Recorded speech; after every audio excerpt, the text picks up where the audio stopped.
I asked my daddy what this Star Wars stuff is all about. He said that right now we can't protect ourselves from nuclear weapons. And that's why the president wants to build the peace shield. It would stop missiles in outer space so they couldn't hit our house. Then nobody could win a war. And if nobody could win a war, there's no reason to start one.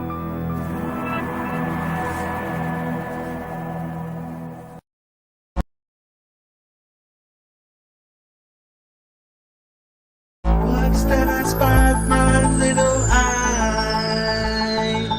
Andor, Cassian Andor, talk about Andor, Cassian Andor. He's a rebel spy, super bad friend. Give you a hug at the very end. Make that man feel like 100. He's the road one for me. Keep you ass up. He's not in the show. Is he a fish or a thief? He's Cassian Andor. Cassian Andor. Cassian Andor.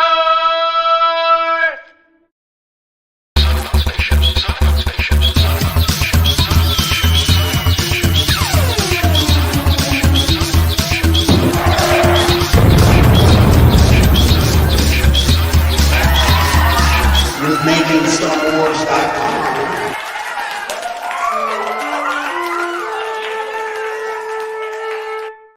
It's not about spaceships. That's what they want you to believe. How's it going, Rob? Boner. Yeah.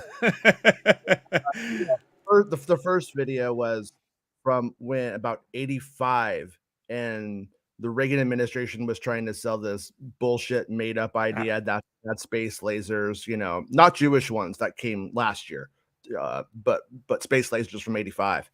And that they were going to use it to shoot down nuclear missiles from Russia and all of this bullshit. And then Lucasfilm tried to sue them, but they ended up going to lawsuit or whatever, to court or whatever. And then it didn't go anywhere because of this bullshit idea that you can't copyright political ideas and messaging. But it's completely bullshit because they were branding it as Star Wars. Now, of course, that's how the real world used Star Wars to make it political, to try to sell some idea or agenda. I remember that video, by the way. It was a film reel. They brought in the old projector back in the day, and they would play. And then we'd watch Animal Farm. Like, welcome to the '80s. You know. Yeah, there used to be a lot of. I feel like I remember it, but I don't know if I saw it later. Like, you know what I mean, on like YouTube or something years later, and then I have a false memory, so I'm not exactly sure. It's not exactly up there with, I learned it by watching you, Dad. You know, it's not like that one, the drug ad or anything. But yeah. Before we get into that stuff, though, yeah, the SDI was never officially called Star Wars, but they fucking did it. They did that. They made it Star Wars. We gotta make Star Wars political, Reagan. So Reagan's a hero of mine. Sorry. Disney, because I'm a Disney shield, sent me by the way, Andor, Cassian Andor. Yeah. He's in a Star War. Seems like it. It was another lyric that popped in my head today. You know, it's almost like wars come out of politics, and without politics, you don't have wars. I don't know, but yeah. Not the info war, Jason. Infowars are ever encroaching shit. Fucked up. Yeah. Yeah. But yeah, they sent over some like I don't know if you would want these. I don't think you would, but they're like 100 megabytes or some shit. They're like super huge, like 2 images from the Andor trailer. And well, that the first one, mm-hmm. the geometry of it, yeah. I don't know why, man, reminds me of when in Weird Science they hacked the government and they were going through that hexagonal tunnel in the computer. Mm-hmm. And they're like, you know, like, because when you hack it, it's like a video game, you know? Yeah. Yeah, it kind of reminds me of that. So do not enter, right? That was funny. It is what I love about the shot though is not to divide the house amongst upon itself or whatever, but you have. I mean, this looks like a prequel shot, but it's a really good one. You know what I mean? It's like a lot of those shots when you see the stuff with Mon Mothma and her I don't know, is she married? I don't know, bachelorette pad. it looks rad. Her gilf pad. Well, here she's more like a cougar. Right. Her cougar hut. I can't remember if this was in the trailer or not. Remember, we saw the stuff with the chains and him talking to that one dude, to Skarsgård in there, but I don't know if this was actually in the trailer or not. I'm gonna go on a limb and say he's probably not firing at a Tyrannosaurus Rex. No. Yeah. Still my favorite thing to come out of Kenobi. Maybe this is Mon Mothma's room that she doesn't clean. Like all the rest of the house is like all like that. It's like this, and then but there's this one room. That's her sex dungeon room. It's just her one room. She just doesn't do anything with it. Yeah. She likes to get into firefights before she really rough houses. Yeah, but sexual laser tag. Yeah. That's fair. But but yesterday, there was the Empire article where they compared the Andor series to Trumpian political reality, basically. And with that, you had a lot of people who started going, Star Wars isn't political. Take the politics out of Star Wars. But it comes from it has two. My favorite scenes are the Senate. Like, I just can't deal with it. it comes from like two different places. The first one is just straight up ignorance, and if you don't know, it's fine because we'll talk about it. The second thing is that the Phantom Menace had a boring opening crawl. So with Phantom Menace having boring opening crawl, you had people going, like trade routes and politics. Oh, the Senate, get it out. And then that made its own discourse. And then, which has now been kind of co-opted by the people who just don't understand that Star Wars has always been political, or the other side of it, which is Star Wars doesn't agree with my politics. I have fascist tendencies, but I want my space shows to line up with my shitty worldview. So what can you do? But we have a thing. Oh, before we get into that though, one last thing. Lippincott shared this picture of Luke Skywalker. And that is Charles Lippincott on his Facebook shows a lot of cool stuff. And old Lucasfilm guy. And so that's I guess he owns the original. I guess he put a bunch of shit in his backpack and took it home every day. I don't blame him. Pretty much. Lucas is like, hey, I've been looking for that.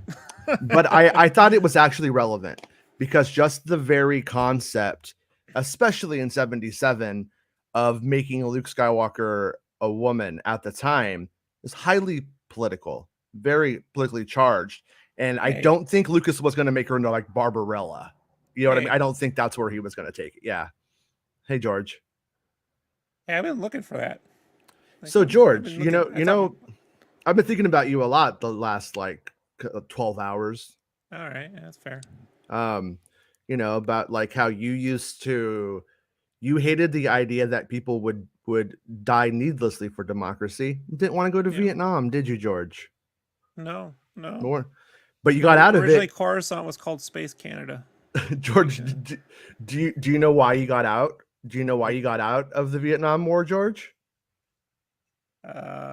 Come on, you love to say it. Feel like I'm being set up for something. Am I under oath? You're diabetic, George. Oh, it's because I'm diabetic. Yeah. I'm diabetic. Yeah. Diabetes saved my life, George Lucas. I told him I'm a really big fan of pho. I don't think I could go there. Oh man, I fucking love pho. That sounds good right now. Yeah. But yeah. So, anyways, though. My favorite Thai food is, or Vietnam food. It's miso and honey. Miso, honey. Miso, honey. Oh, George. Good job, George. All right, job. George, it's a no. All right. He's been Little telling that weirdo. joke for 40 years. Yeah, he's pretty into that one. But That's how him and Filoni kicked it off at that meeting when Filoni came over from Nickelodeon. They made the joke at the exact same time, and that's how he got the job. but so you know how like people of, I guess, 2022, people of our generation really have a big boner for beating the shit out of Donald Trump, like rightfully so. But you know how that's our thing. Nixon was Lucas's thing. Nixon was the thing that Lucas just could not let go of, and just would continually, I mean, if you just go through the making of Star Wars, Nixon comes up more than any other president by far. But there's this one scene from Return of the Jedi, one moment, and this is from the making of Return of the Jedi by J.W. Rinsler. The Emperor unleashes his dark side lightning, which would be animated in post on Luke. Quote, George at one point said, "What do you think this place looks like?" McDermott would say. And I said, "Oh, you mean the Oval Office?" And he just sort of smiled, not committing himself to anything, but it was Nixon time, wasn't it? And also Reagan time. Don't forget that, in 83. And so like you literally have politics affecting the design of the emperor's throne room, of the chair, and all of that jazz. Another time right here, we got in the story of Anakin, and this is from the making of Return of the Jedi as well. And Lucas says, Kasdan asks, was he a Jedi? Lucas says, no, he was a politician. Richard M. Nixon was his name. He subverted the Senate and finally took over and became an imperial guy, and he was really evil, but he pretended to be a really nice guy. He sucked Luke's father into the dark side. So I have I mean, this is all conjecture now on my part, but I think that where he's going with that is that Lucas had friends that were Nixonites. You know what I mean? That oh yeah, I know. What's his name? Red Dawn guy. Swayze? No. Patrick. He was friends with Patrick Swayze. I knew it. Oh, you son of a bitch! You're supposed to know this one. Kiefer Sutherland? No, I'm just drawing a blank on the Is Ali Sheedy in that one? No. You're making it way harder by just saying all of these names. Emilio Estevez. John Milius. Oh, John Milius. John Milius. Okay. Yeah. John. Yeah. Thank you. And Daniel came in with it. I just didn't see it in time, but thank you, Daniel. Yeah, John Milius was like a big guy, and there was like times when they went and showed George's movies at like film festivals and shit, and Milius would go up and fucking strong arm him because he was a big guy. He was like the muscle of the group, but not really sure how they got along. But so I kind of think that's sort of like, I always thought in a weird way Anakin was sort of like this weird John Milius, like early on, you know what I mean? Who was a good guy, big Conan fan, goes down the wrong path. Yeah. I think we can all like relate though, right? Like losing friends over to Nixonism. I mean, that's we're just in Nixonism 2.0. I mean, we got Roger fucking Stone, bro. Like it's not even a joke. Oh yeah, no, and that's one of the one of the things I was actually like trying to research, and I am coming up like making on it. So I've said it before, and maybe I'm wrong, but I had heard the story several times in the past that Nixon, he had his staffers were trying to figure out a way to keep him in power as Watergate was going down, and that they were talking about using the military, and that George Lucas came across this and then was like, holy shit, that's scary. It freaked him out. And that was that was how he came up with Palpatine. Well, I've been trying to find like something about that, because originally I wanted to find the connection between Roger Stone, who was involved in the Watergate stuff, but not really like a staffer.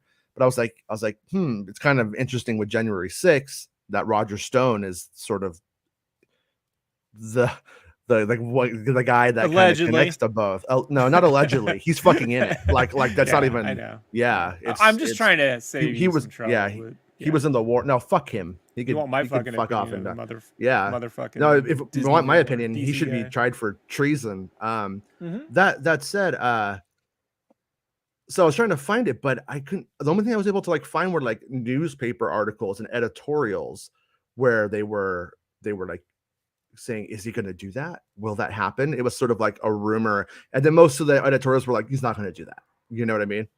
But so I'm curious if that was false information at one point or not, or if that was like true. But you know, these like narratives, they like change over time. They become simplified and stuff. Like by the time they make it into like modern history books or articles or whatever, you know? And so I was like trying to find like the real like core of it, and so far I've not been able to find that. But so anyways, it's not unlike to you know what we had recently, which is what I found to be super fucking freaky, especially at January 6th time, you know. So Sure. So then we have this other moment here. The question is, how quickly do we dole out things about the Emperor? He's not as dramatic as Vader, but is more sinister. Oh, this is Making of Empire Strikes Back by J.W. Rensler, and this is George Lucas. The question is, how quickly do we dole out things about the Emperor? He's not as dramatic as Vader, but is more sinister. Vader is one of his lapdogs. Do we show the Emperor this time, or wait until the next one where we finally confront him? How about if we don't show his face? He's just a hooded figure reminiscent of Ben. In the end, the Emperor does exactly what Ben did. He can also transform himself. By the way, I find that interesting. He can also transform himself. When we think about like what's a car or a jet, like Jake from Adventure Time. No, I'm thinking like how he looks like Palpatine and he looks like a ball sack. Maybe turns into balls. But in the end, the Emperor does exactly what Ben did. He can also transform himself. As Ben became the personification of the good side of the Force, the Emperor is the bad. Another way to treat the Emperor would be as a bureaucrat, Nixonian in his outlook, a Wizard of Oz type. And so once again, we have Nixon and the Emperor. There is just like no doubt about it. Like the thing to remember is that Lucas was supposed to make Apocalypse Now next. Remember, American Graffiti ends. Doesn't more American Graffiti? Was it the end of American Graffiti? More American Graffiti is literally about Vietnam, and Lucas shot all the Vietnam scenes. And it was and it's like, yeah, you like lose Toad goes to Vietnam. Yeah, dude. Like, yeah. It's and by the way, fucking Harrison Ford, Boba fucking Fett, Bob A. Fett is a fucking police cop beating up fucking the protesters he was like in high school with and shit. You know what I mean? Like, well, also remember that in Apocalypse Now, when it finally comes out, you have Harrison Ford, who was Han Solo, playing Lucas, and like they like literally zoom in on the, you know what I mean? Like yeah. He's dressed up like the cops in THX 1138, which I firmly believe is where Cameron got the visual for the chrome cop. You know what I mean? I believe it. Sure. They've never admitted it, but I mean, has to be. Yeah.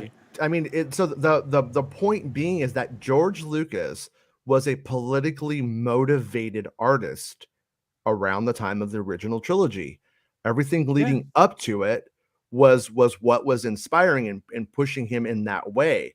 The thing is that he draped the politics in parable, and that some people decided not to see it, weren't smart enough to see it, or just didn't care.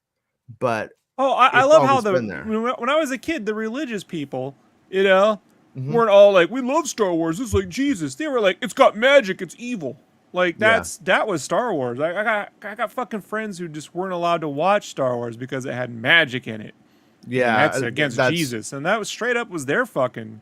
Yeah, He-Man got it hard, which we talked about before. But yeah, He-Man got it really hard on that front. And then I'm I'm going to use some of the Time article pieces because it goes to places where I have to subscribe to the papers to get it, and I'm not going to pay for it. Hey, Meg, could you subscribe for us like you did last time, Meg?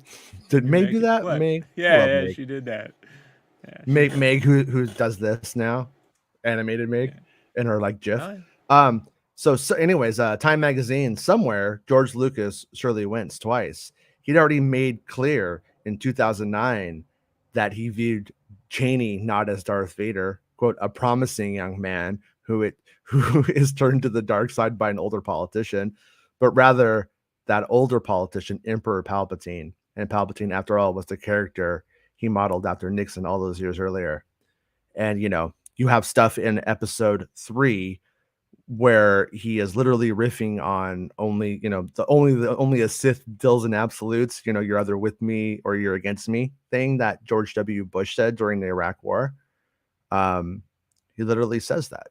He like literally pretty much, it's rephrased, but he pretty much quotes it, you know, paraphrases it.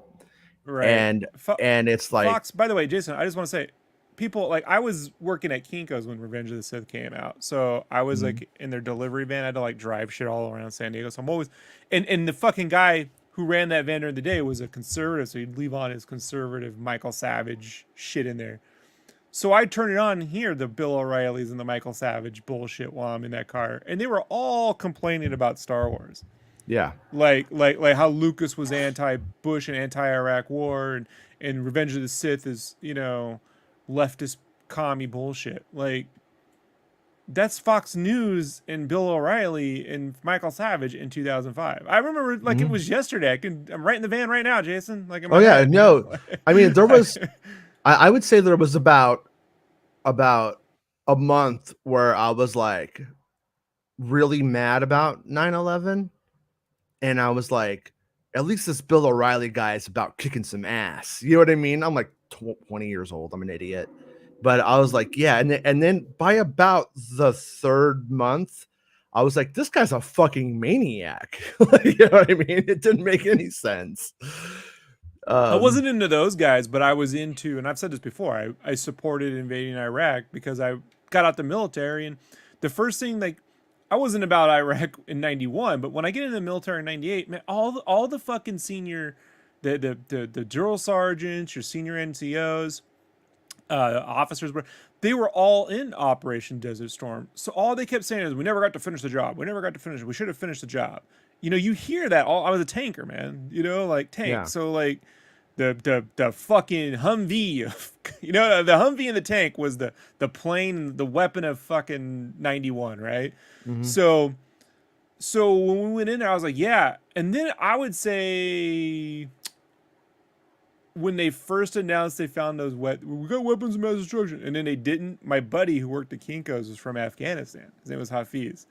And he would go, I told you, they don't have nothing. And I'm like, shit. You know, like, because for some reason, man, in my head, this reminded me of like the war on drugs, quote unquote. Yeah. Right? Where like they just use that as pretense to break into people's homes and murder them, which was a big deal in the early 90s, especially. I mean, now it is, but remember there was this like African-American woman who, like, they fucking went in there and murdered her for nothing. They had the wrong fucking apartment. I just remember they tore up the whole fucking place. Time? I mean, I know, but it was it was a big deal. It was the one that was right before the fucking riots and shit. And so, okay, like, I just saw like that's what we were doing there. But Lucas, to get back to it, yeah, these same people, like, at this time, man, were fucking railing against Lucas. So when did, I'm trying to imagine, like, I didn't start seeing like Marines with Imperial walkers, as you know, those little bumper stickers you can get on the back of your truck with like your stick figure family, like those were big.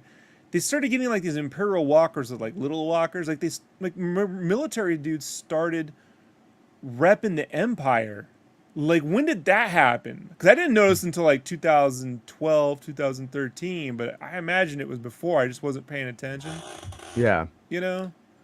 Well, you know, we weren't repping the Empire in 1999 in the Army. We weren't like, yeah, put Imperial logos all over our shit. Well, you know that's, I mean, not that part, but like that's kind of Adam Driver's story, and he got shit on it from Twitter because, you know, Twitter people, oh my God, how could you think one thing and then change your mind? You thought the one thing before, you're bad. You know, they're fucking, they got small brains.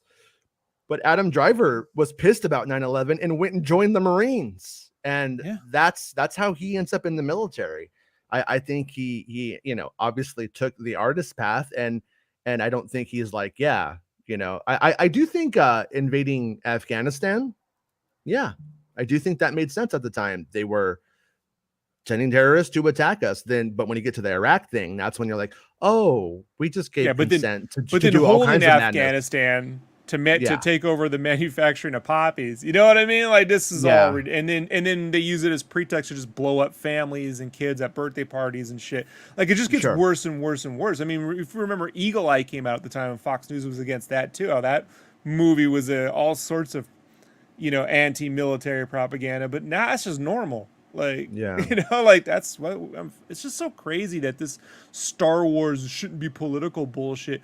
It just comes from a side that loves to say it knows everything, but won't admit when it's that it just believes in the shit it believes in. It's so weird. Like, they believe in this imperialistic vision of the of a world where fucking they just want a new crusade, man. Like, these are crusaders. If you know anything about the Crusades and what that shit was about, that's what we're dealing with. And how about we go on a crusade against like inequality and poverty? How about that one? That would be a good one to pick up. You know, man, dude, welcome to my child. They called me a flower child when I was a kid, bro. Like, me joining the military was like, people were like, really? I'm like, I need to be able to buy a home one day. Yeah, you know what I mean? Like, I need to get out of my town. I need to like figure out how to. I couldn't get any job that wasn't like, you know, Wendy's. Like, it just, you know, going to school was, man, bro. I mean, like, I didn't know how to fucking, like, I had to teach myself how to drive. You know, like, me too. I did that too. Yeah, I taught myself how to drive too. I had a terrible stepmom, and she was like, "You can't be on our insurance. You're a, you know, you'll just make it go sky high." And I'm just like, motherfuckers make like serious money. Okay, whatever then. Yeah. And eventually, I just like I bought a bug, and I just taught myself how to drive. Yeah, I just drove. And now I can only imagine it's the only thing holding them back half the time is, you know, kids are informed, but like, you know, weight standards. It's crazy the amount of, we're going to be in war forever. So like, the Vietnam generation couldn't handle a lot of today's PT standards, because a lot of today's PT standards are based around, you're going to be doing 8 fucking 12, 11. Well, I got bone spurs. Tours. I got bone spurs. So bone spurs. So I know. And diabetes. Palpatine had bone spurs. That was his deal. That's how he got out of the Naboo invasion. He didn't have to. I like how the senator didn't even go, and then he was like, no one fucking. This is the thing with the Phantom Menace. I was like, this dude set the whole thing out, and they're cheering him. Like, where's the tomatoes and cabbages? Remember when the Penguin says in Batman Returns, "Why does everyone always bring tomatoes and cabbages to a rally?" Well, okay, to bring it back to the Vietnam thing one last time, I think maybe. It was really about the Vietnam War, and that was the period where Nixon was trying to run for a second term, which got me thinking historically about how do democracies get turned into dictatorships? Because the democracies aren't overthrown, they're given away. And that's the very point of Revenge of the Sith, which for some reason a lot of conservatives have really championed as just like this really great Star Wars movie now. I love it too. It's my favorite one.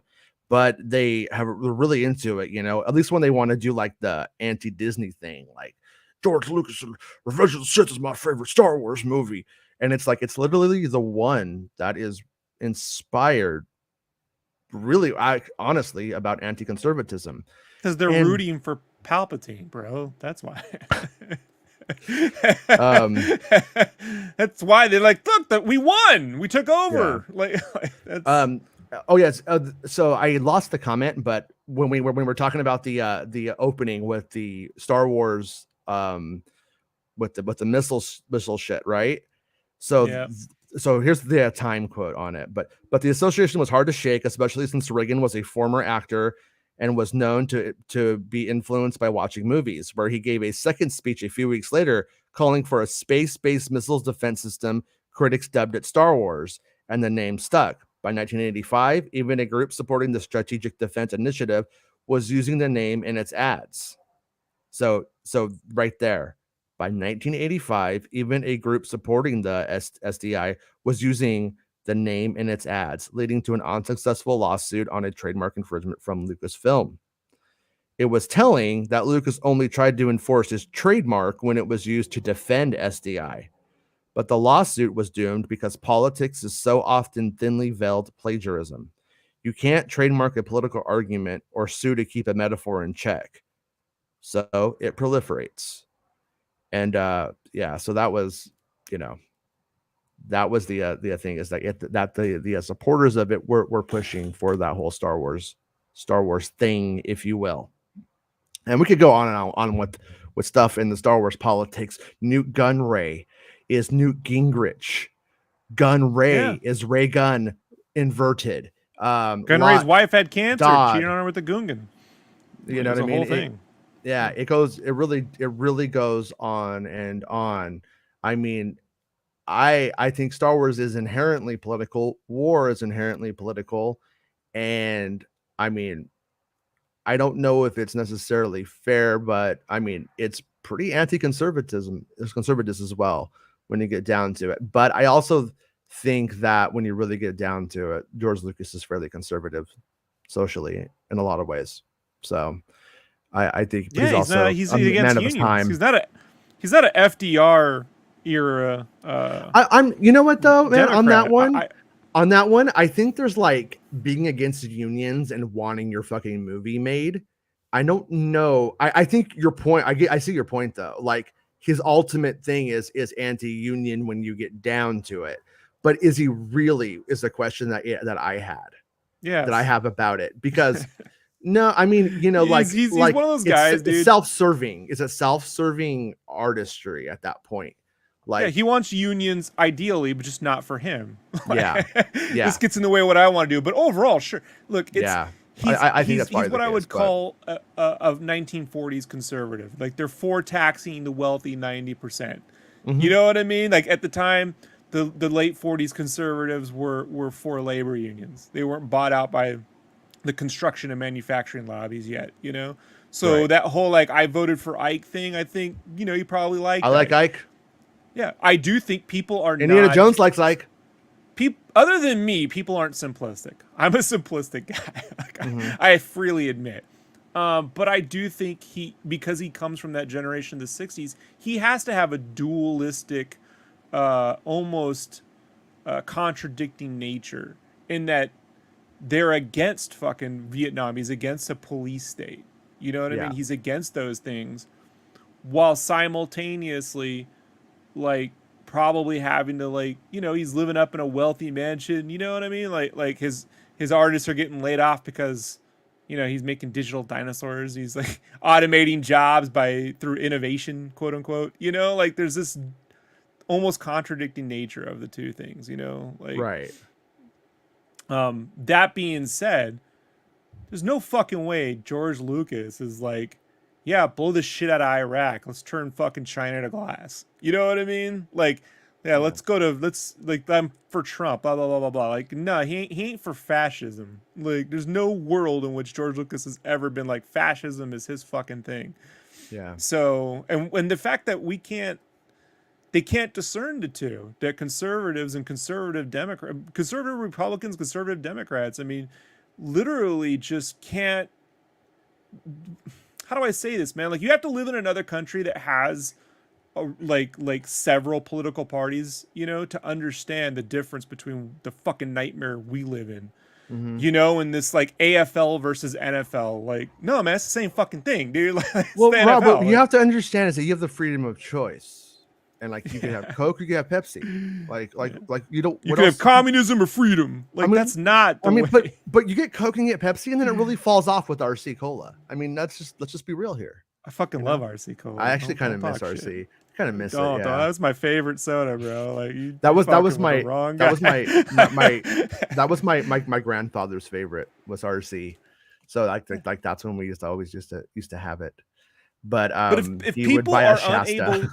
Sometimes. Let me just warn folks, right? And this is like my experience on Earth. If people cannot peacefully and collectively represent themselves, then it will always eventually turn into war, one way or the other. One way or the other. Yeah. And so, like, if you have no way to represent yourself through a labor union, you have no way to represent yourself politically because the people up in fucking Washington or even in your local governments don't care what you think. They have their own agenda. They're funded by God knows who. Then, like, what do you think will eventually happen one way or the other, Jason? You know? Yeah. Like, in Star Wars, and I keep thinking, like, the thing that Lucas missed in the prequels for me was, like, he distilled the politics almost a little too much. Like, Andor and Rogue One are better. Rogue One's more of a Mission Impossible kind of thing, but so far from what I've seen from Andor, like, I feel like hopefully we get a more nuanced, and it doesn't have to be Game of Thrones where they're having, like, giant speeches and shit, but it needs to be evident that we're having a Flight of the Condor-esque conversation here, you know, like, and really the fourth Bourne movie, that one that he directed with Jeremy Renner, was more political in nature. So because the people, if the Senate goes in Star Wars, that's the only thing representing the people of Star Wars is that fucking stupid Senate, you know, like, and when that goes, then it's like, well, everyone's on their own, right? And every local regional governor's bought out by Palpatine's, bought up by the Empire. Like, what is left? Yeah. But rebellion. But there's no other alternative. It's just eventually someone needs to, you know, grow a pair and fucking do something. And I think that's what I love about the Andor character. It's not, I was listening to Chris McQuarrie talk today. Like the Fuse podcast did their 200th episode. Said the McQuarrie and Tom Cruise, which actually for a Tom Cruise interview is pretty good. He actually talks about The Color of Money and stuff like that, and Tootsie and shit. So it's crazy. But one of the things McQuarrie was talking about was he doesn't write a character and then cast an actor for the character. Yeah. He casts actors and then writes characters based on the personalities and the interactions with those actors. And I sort of feel like we're getting more of that mentality with this series, rather than like someone who has a giant Bible with, here's all my characters and now we're going to fill the roles. Because, like, I look at the actor Diego Luna, has a totally different vibe as an actor than anyone else. And I don't think that because they're writing that. I think that's because that's him that they're writing around. Does that make sense? Yeah. Ewan got the benefit of that on the Kenobi series. I don't know about the other characters. The other characters are characters that kind of pre-exist for the most part, other than Reva. And I don't know if that's certainly not Moses Ingram's personality, right? So, but I do think, like, that's something that the prequels didn't have. He came up with characters, and then other than Mace Windu, Sam wants to be in the movie, I'll put him in the movie.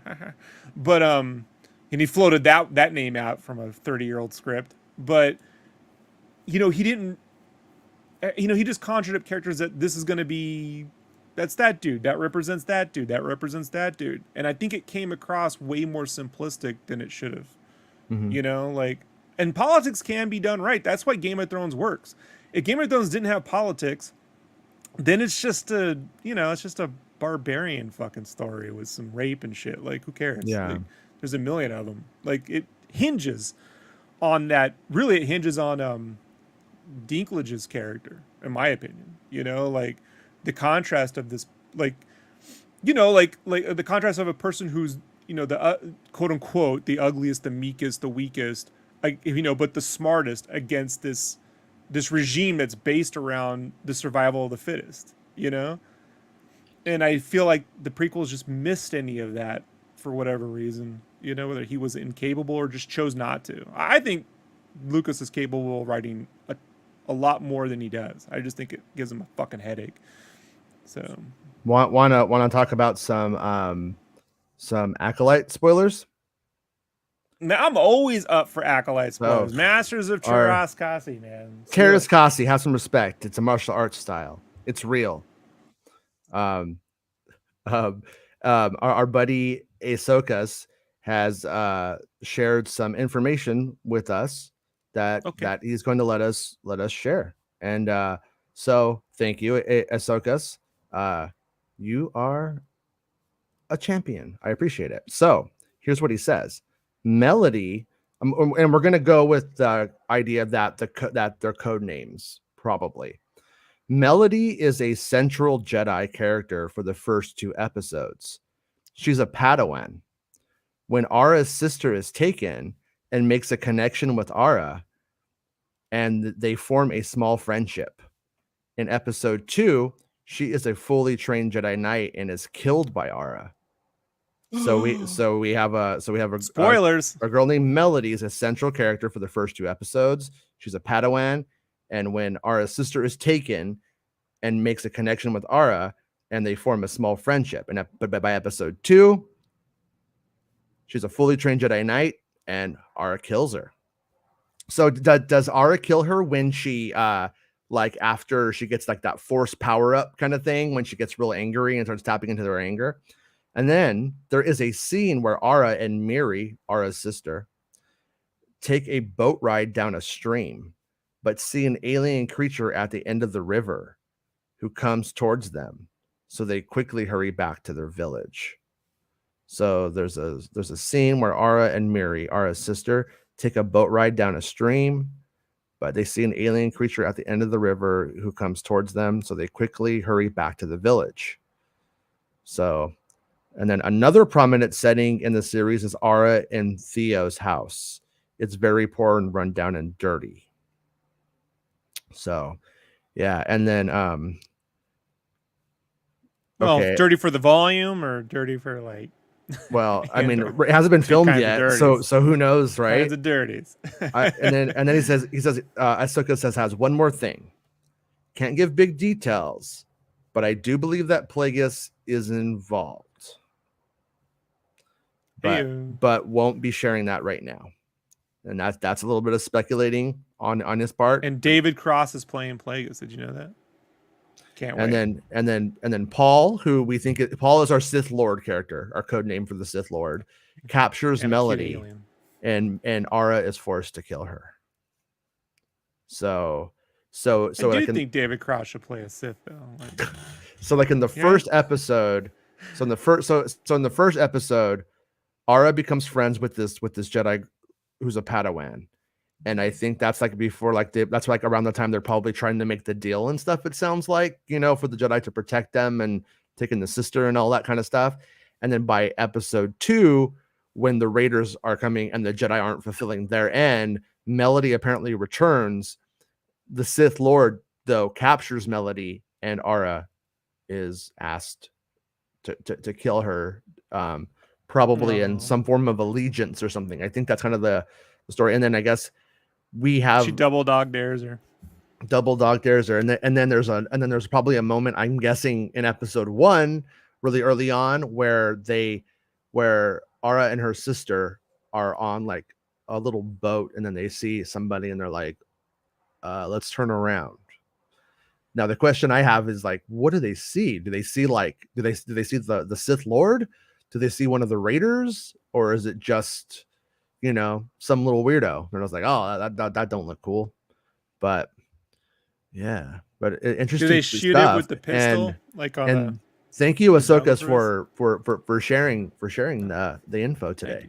Yeah, that's pretty rad of you. I appreciate it, man. And yeah, so that's pretty interesting stuff, though. I mean, in terms of like, it does sound like the show's gonna give us like the intricacies of the whole Sith thing. You know what I mean? I just hope like when it says these things happen in like one episode or episode 2 and stuff, that's one of those things where I'm like, I couldn't imagine if Game of Thrones was a 6-episode season. You know what I mean? Well, this show's not 6 episodes. I think it's 12. 12, all right. Because I was watching that Ms. Marvel, right? It's man, it's enjoyable. Like it's too much fucking story for 6 episodes. Like you could have constructed 3 seasons around the story they told. Like it is a lot of shit, dude. Like in the implications of it and everything. I'm just like, this is, if you're gonna be writing 6 episodes, man, you gotta write it like they do out in the UK, where it's pretty minimal. Like like it's minimal in terms of the events. Ahsoka, do we know how many episodes? Do we know how many episodes they like settled on for it? Because I don't know if it was actually confirmed to be 12, but I seem to remember some trade magazines saying it was 12. And I just say it because like I want to get to like or hate these characters, and I just hate it when they're like, you gotta like and hate it because the evil music played and we told you to, you know what I mean, or the happy music, and now look they're sad because look they're sad. Like yeah, I get they're sad, but I'm not feeling it, you know. So like I just hope that there's time for that to happen, you know, because when it happens so fast, it just feels like more like a trope. I hate using tropes because that's how stories are told, you know, but you can feel something being tropey when it's forced on you quickly. Yeah, but I mean, but I think we're getting the opposite of that with the show, in the sense that like it doesn't sound like this stuff is going to fill quickly, because we opened the series with a girl whose village needs help, and then the Jedi are like, we'll help you for a price, is how she sees it. And then she agrees. They take her family member. And then in the second episode, when the Raiders come back, the Jedi don't come in time. And I'm not saying that I feel that we've heard.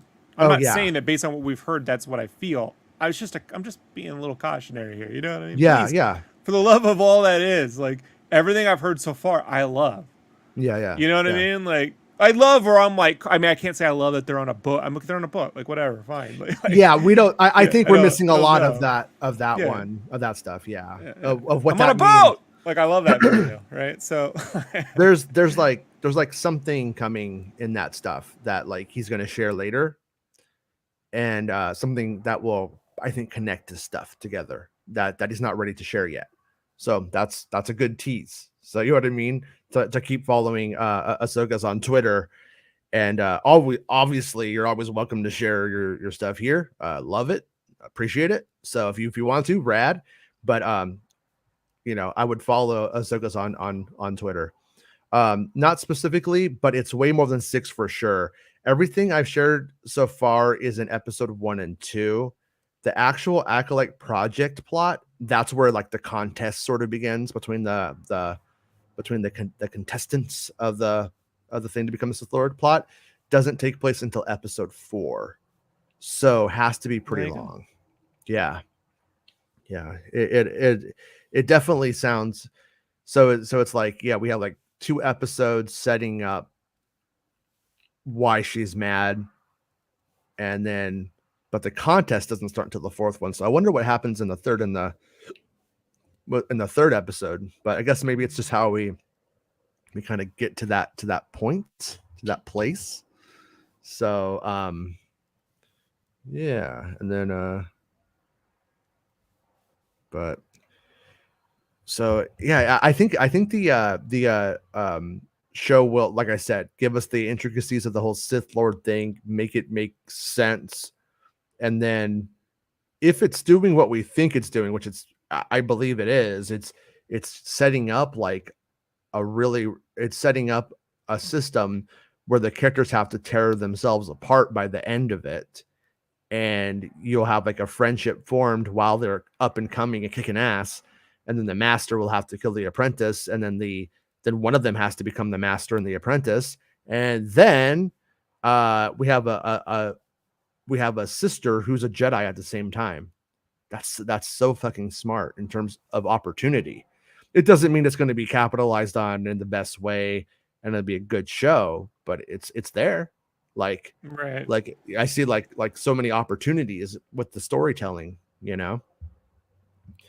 Ahsoka says, I can't say too much, but episode 3 sort of follows Ara and Paul on a couple of very interesting planets, perhaps the start of an apprenticeship. Okay. So I wonder if he's sort of like, you know, if it's almost like a job recruiter with a bait and switch aspect, where takes Ara out, kind of makes her want to be with him, and kind of shows her the life a little bit, and then in the 4th episode, so if you want it, you got to kill all these other people that want your job too. You know what I mean? And I kind of think that's it's almost like Like the some corporations have that like business model where they hire 50 people and then fire them all and keep like the 3 of the 50. I think it might be one of those situations. So yeah, but I mean, so much hinges on like, stuff like Paul. Like, is it going to be interesting? You know what I mean? Is it going to look cool? It's always about Paul, isn't it? What Yeah, about my Paul series, Kenobi McCartney. 2? Yes, Obi-2 Kenobi. That's the name of the series. Now it's about Paul hates it. Yeah. Faulted. Oh, no, Ringo. No, Ringo. You should know. Hold on. Will Morgan said, Rob, I don't like archetypes. They're so cliche. That's not what I said. I said tropes. Look, I'm going to really clarify this so you all get it. Okay? When people say there's a huge whole online thing about like complaining about tropes. So this thing and a thing is a trope. Oh, that's tropish. There's no way to tell a story without incurring a so-called trope. Feeling something's tropish is when things are done in a way that usually it's too fast. Mm-hmm. Too fast, so there's some rhythm into which you feel like this didn't work for me. It didn't work for you, not because it isn't a trope. There's no way to fucking not tell a story without a trope or anything else. It's just when you're trying to be like, hey, you got to feel that way because we're telling you to feel that way. I think what Rob is saying is tropes are fine. It's how they lean into the melodrama. They would call it trope, earning right? it. Did you earn it? That's how us creatives. What does that mean? You earned it. And it's like, did you earn Andy Dufresne? Getting free, or if Andy Dufresne just got free because it's the end of the movie, he gets free, right? Yeah. Like that's the difference between a Shawshank and just a prison movie. Right. So getting free isn't a trope. It's not a cliched storytelling technique. That's just storytelling. Mm-hmm. How you tell that story, and you earn it, and a lot of times with the way these shows have been structured, the 6-episode series, in theory, it should all work because it's got way more time than a Shawshank Redemption. But the way the stories are told have just not been that way half the time. You just kind of feel like you're told to feel something. Sometimes Star Wars can be a little tardy to the party, and do what it should do a little too late. We allowed to use that word? What? Oh, shut up. Yeah, I can't. But I'm just, never mind. Yeah, no, but like the problem, or a problem that Star Wars can have is like is its tone. Is Star Wars can be very simple and very tropey, like in A New Hope, and Pollyannish, and it's fine. The problem becomes when you have a scene that's out of Rogue One, and then you all of a sudden go to A New Hope, and then you go back to Rogue One, and then the Stranger with Candy chick comes on and decides to make fucking Jawa jokes right in the middle of Mon Mothma. Sometimes, well, like for instance, in Return of the Jedi, you'll have moments where in certain environments you can do it. Like I think Star Wars can do it when it changes environments. When you go to Jabba's palace and there's a frog dog eating a thing, and you know what I mean, Jabba's burping and stuff, it's completely fine. But then it doesn't, like I said before, like juxtapose that against the Lars Homestead, which are both Tatooine. But Lars Homestead, now you're like in this Western, you're dealing with a different set of tropes, and the rules just intuitively change. And that's where you run into like problems with Star Wars. The thing about where I think Acolyte has a lot going for it is like she's, what did she call it? Like a wushu drama or whatever. Yeah. It makes me think that like in going in that direction, that won't be the case with the show, that it's gonna stay true to its form, but you never know. I mean, you never know with Star Wars what you're gonna get, which one people want and what they're gonna have. Like even down to like the Obi-Wan Kenobi series, like how that one was going, like it was going like this like personal way with a lot of like very small It's a very small show, and it's about one guy's like kind of journey when you get down to it, and the people that he encounters. And so, onto itself, it does work. But when you look at Kenobi as a concept, some people were like, this could be the biggest epic thing ever. And like, it should be all about Darth Vader too. And it goes on and on. And it's like, there's no one right way to do it necessarily, but there's several ways to do it. And that's where the fandom gets tripped up, is like, oh, I'm not even limiting it to Star Wars though. Like, I'm kind of a Disney thing, and as a whole, even with the Marvel, sometimes it's like, I get someone conjured up a budget number, but like not every story fits in. It's like saying, hey, your book has to be 100 pages long. This is why comics, get so difficult to tell when you're like, oh, you got 20 pages, if you have a set number, if that story needs to exceed, 20 pages or just be told to you. And if it's straight told to you, like with narration, sometimes it'll work, but do that, 12 issues a year times however many books you're doing, that's not going to work, Yeah. for every story. As for Star Wars based off mythological tropes from the jump. All right, you guys are all getting into specifics, man. Like, well, there, I think she's a really big YouTuber, named Maggie May Fish. She has a video out called "The Hero's Journey is Bullshit," and I suggest if you are interested in the stuff, like watching it. My only critique of it a little bit is that Joseph Campbell's a fucking old white man from like the 30s, and yeah. And so he says a bunch of stupid shit, like he's like, follow your bliss shit. It's like, yeah, if you're fucking rich, follow, all this kind of stuff. Like there's all of these things that gets kind of like critiqued in that. And it's rightful. You could critique that guy like for that shit. Like it's nonsense. Most of what he says is outside of that stuff. This shit didn't even work for Vietnam. But yeah, but the thing about it is the structure of Star Wars. It's the structures that can be used. But the problem with it is that people think it is biologically ingrained in us. Like I think George Lucas believes this, but I also think he's wrong. I mean, there's a lot of critiques against it. And the biggest one I've ever heard, like on the hero's journey kind of stuff, is that the myths that we have are the ones that were allowed to survive, because the dominant powers that be were okay with it. And why were they okay with it? Well, for each one, like she talks about how when it gets down to some of these myths, Joseph Campbell squeezes it so hard to find the structure that he loses half the story on a lot of the myths that he covers and stuff. So it becomes a structure. And I think that that is important.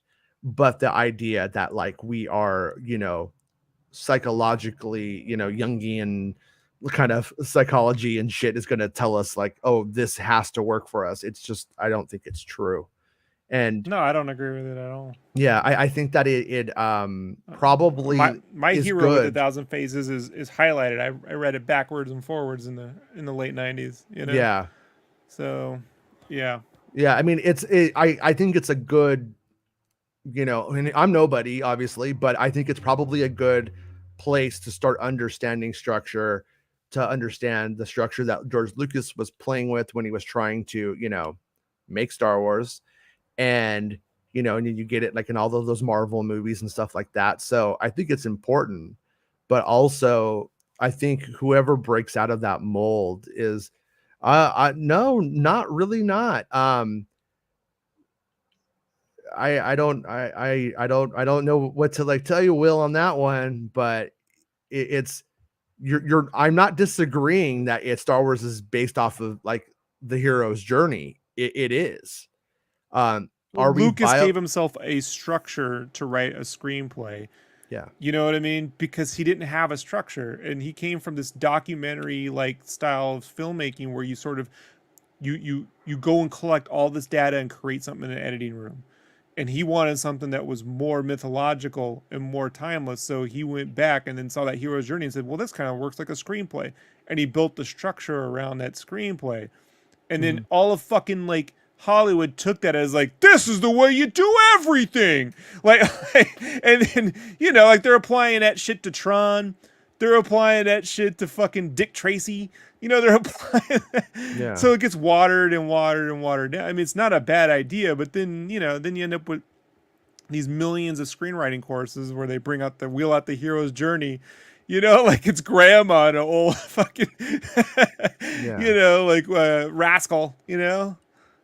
Yeah. And then tell you and then you're like, there isn't. It's just the way we've sort of latched on to. No, Will, we're not saying that I'm not saying originality is the function of storytelling or not.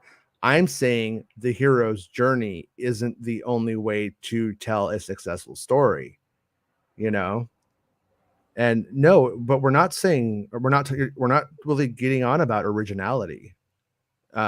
George Lucas was explicitly not trying to be original. That's what I said, Will. Will, you're fucking high. Like now I'm getting mad because like, I literally said we're all high.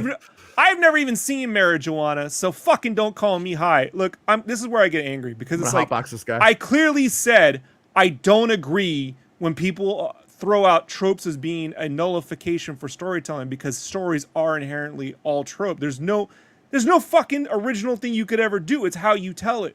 So if you feel something's tropish, it's because the storyteller is not doing their job well. You're being forced to feel something. You're not actually feeling it's the difference between fucking Top Gun 2 and Iron Eagle 2. All right, now, Top Gun 2, you feel what they're feeling. And Iron Eagle 2, you know, you're just up in the jet, you're flying around. Dougie Masters is dead. Like, no, like in A New Hope, it really embraces the hero's journey and the tropes. Like it leans into it hard, and it's fine because it's deliberate. And I think it's when it's not deliverance. Deliberate, and it's that is what I think makes a huge difference between something like being successful on that front, in terms of in terms of being like you know, ineffectual or not, and it has to do with is the filmmaker cognizant of how this is playing and why, and is it intentional? And A New Hope comes off very much like that. And I would even say that when you get to Empire and Jedi, it doesn't move away from like mythological like ideas or anything like that, but it does not feel, once you get to Kirshner directing, it's not as tropish, is it? Like no, it's more changes, political in nature and dramatic, you know, or Shakespearean in some ways, you know.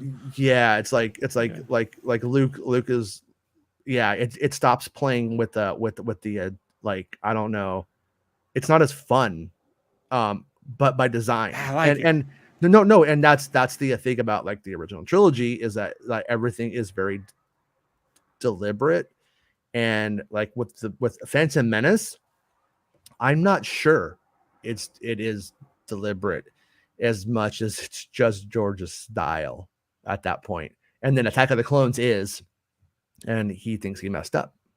You could agree or disagree with him. I'm not going to own it because I don't want to fight with anybody. Chappie wasn't in Iron Eagle 2. That's Iron Eagle 3. All right. Oh shit! You got eagle eyed. He has the eagle eye. Yeah. Now Iron Eagle 2 is where they had to work with the Russians. And Dougie Masters gets killed in the first 3 seconds of the fucking movie. And his buddy has to fucking take over, and then, you know, it's fucking. Why did he even do it? Like, was it a contract? Like, why did he even show up just to die? I don't know. He put on like 50 pounds too, dude. So like, he's like the world's like. I'm not being mean, but like, can't be an Air Force pilot. Go ask Chris Leto if you can look like Porkins. You know, like an F-16. So it just whatever. Porkins fought against the Death Star, so I don't. You sound crazy to me right now. Will says, "Great." No, well, I mean, Will like the idea or the point here is that the hero's journey in mythology is not inherently ingrained in us. It's just there's no real evidence or proof of that. There's always been successful stories outside the monomyth.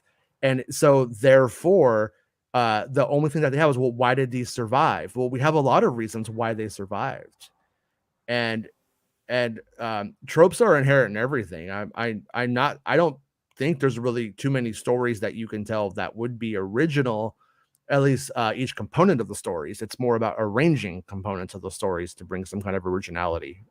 I think every mobster story ever is not original. You know what I mean? It like I can, and you can. There are some premises and situations I agree with you, Will. Watch over and over again. Yeah, that's what we're talking about. Will, you're fucking high, bro. So like you're just. Meanwhile, cut to Will's apartment, and it's as foggy as Dagobah, right? Like it's as dank ferret as Dagobah is, right? Will Dank Ferret Morgan over here. Jesus, man. Yeah, I mean, I like I said, either way, I think we can agree that if they really do overdo a little bit of that. Well, here's my conspiracy theory with that, what they overdo it. And this kind of goes back to like the minute Photoshop opened up the field for anyone to be able to edit something visually, right? Or make an edit or tell someone to make an edit because, you know, they can just see the computer can make an edit. The minute Hollywood got itself some kind of structure it could follow, then executives were like, oh, no. It's just act 1, act 2, act 3, hero goes, comes back. Like they got this little template they feel they can just always run over to, you know? And like, if you want to, I'm certain you can shove the whole premise or flow from Masters of the Universe, the 1987 movie, into that hero's journey. And that don't equal a quality film. No, not at all. Not at all. I mean, yeah, I mean, we see it all the time in comics and stuff like that, or especially the older comics, like when we were kids. And it, you know, it's good to know it. It's even sometimes appropriate to use it. There are other times though when it is literally a crutch, you know, when it's like it's a checkboxing thing for the stories, you know. But let's talk about Rick and Morty. Okay, want to? Actually, want to. We're gonna move from the hero journey to the story circle, are we? I want to rewatch Rick and Morty because I've only seen it once. Like I watched it like as they came out, like each one, and my coworker's writing on that show this season. One of my ex-coworkers, Heather Campbell. She was at Play for the longest time. She wrote on the Twilight Zone series, and she was on Whose Line Is It Anyway for a while too. She was always the one I was like. I was about to be like, congratulations, Heather Campbell, but it sounds like she does not need it. Rick and Morty, she's the perfect humor for that show. Right. Andor, this is from Deadline. Andor, Tony Gilroy clarifies that Star Wars prequel series will end with season 2 as story segs into Rogue One movie. So the story of Cassian Andor will last 2 seasons. Showrunner Tony Gilroy clarified that Andor will end with its 2nd season, and the final scenes of its last episode will directly seg into Rogue One feature film that came out 2016. So, which we did know that. I was trying to make sure. Is this like a brand new article or is this from the other day?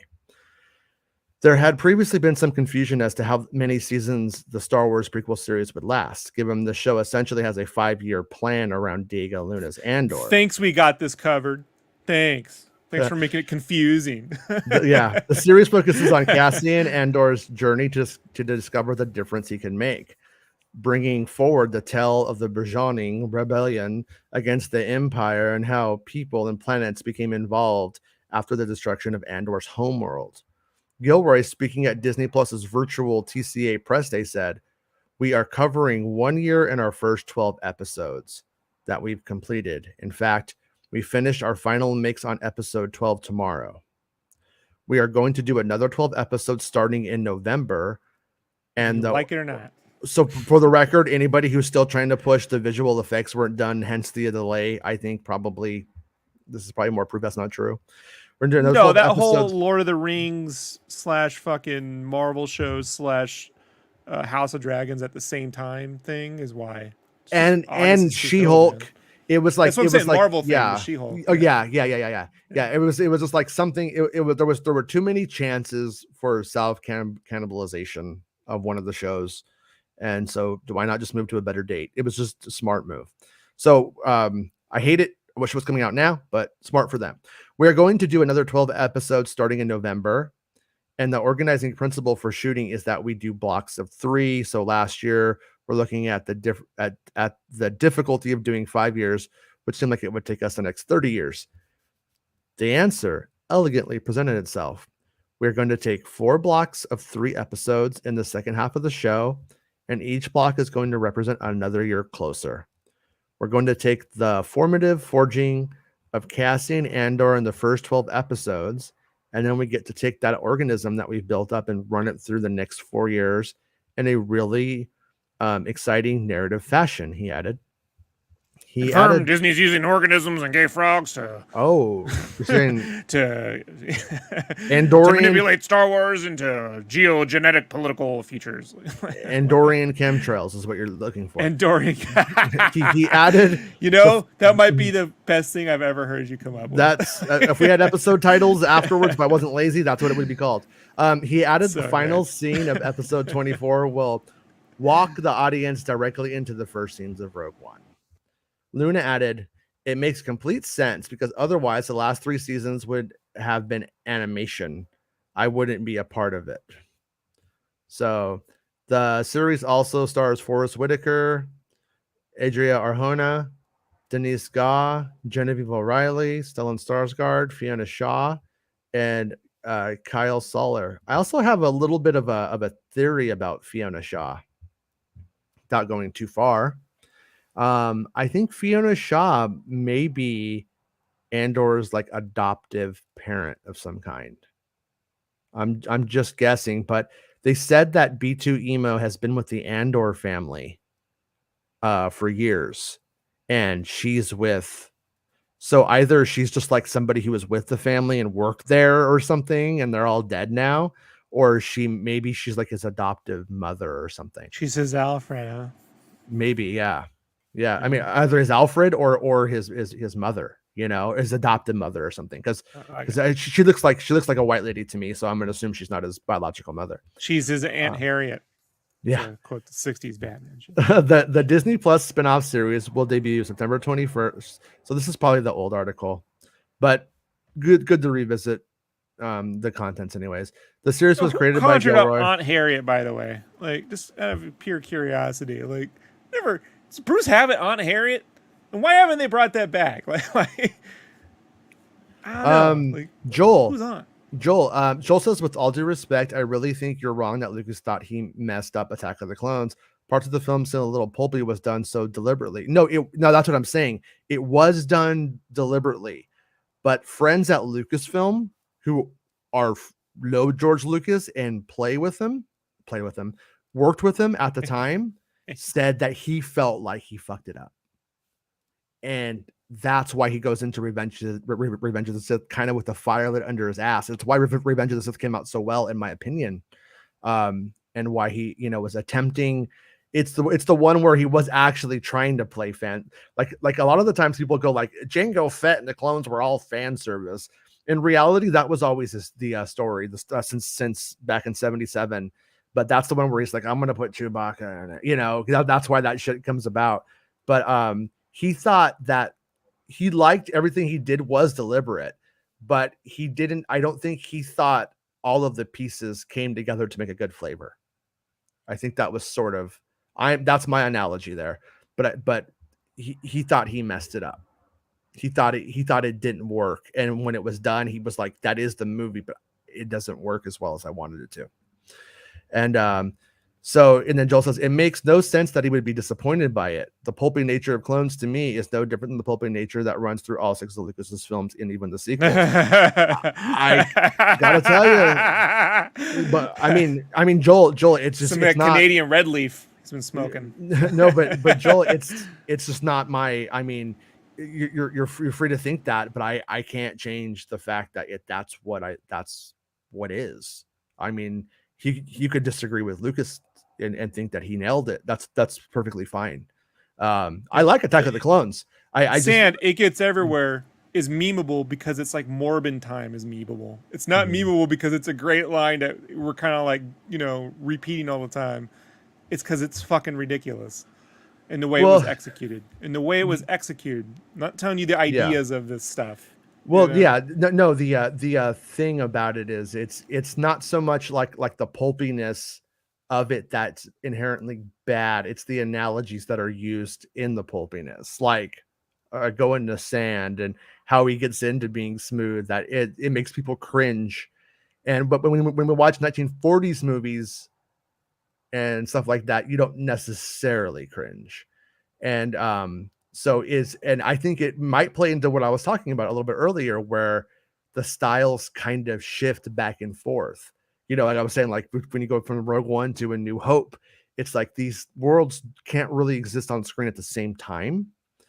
But I do think the whole memeing thing that Azatruz brought up, prequel memes, kids generally think the prequel memes are actually good and better than the OT or anything post Revenge of the Sith.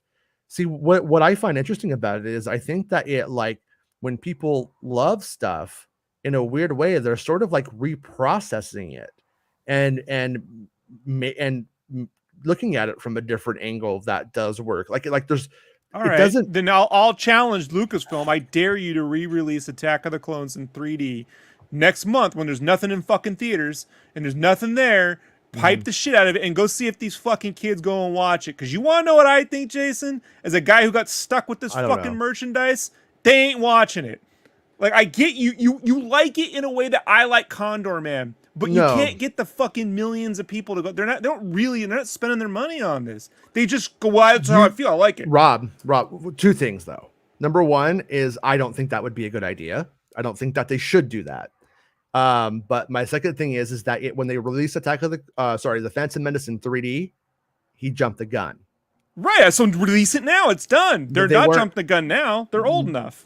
Yeah, that's what I'm saying. I'm saying. Is now they are old enough, but I still don't think it would be a good idea. I don't think, because it won't work. I don't think if they released I don't think if they released A New Hope next month, it would make a big deal. No, it wouldn't. So it's been played out. It's been we've already got A New Hope re-release in 97. The prequel re-release, if you made a big deal out of it, would go nowhere. I'm just telling you. It would go nowhere. I wish it weren't. I wish I were wrong. I wish these things were as good as you guys remember them, but they're not. They're as bad as the Harry Potter films. But you can see how the Harry Potter films are kind of goofy. But the Harry Potter films were at least executed. I guess they got better as they went along. I fell asleep in the first two, but man, I wish okay. So there are things in Star Wars, like let's do one that I don't think is picked on a lot, because I think it's a fair one to both pick on and analyze. Remember when Leia is in the Ewok village, and she goes to Han and she goes, "Hold me." Yes. Complete and utter bullshit.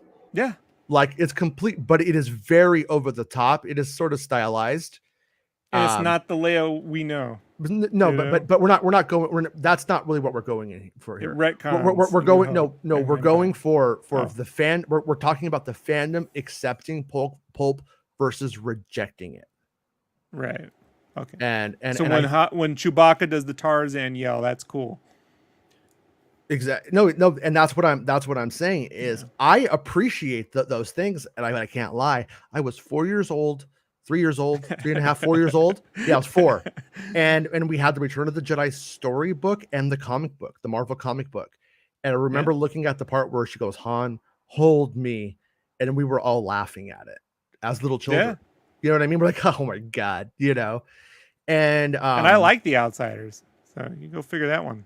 Yeah, it's no. So it's like there, but my point is that two things either happened, and the first is either that it came out when we were children, so in our own way, it went through a different sort of process than the memes do to process it and say yes, fine. It is what it is, and it means what it means, and what it means in the story is a story I love. Therefore, what it means, I'm okay with. I think that's what's happening with like the meme stuff is it sort of says like it's okay to embrace this and have fun.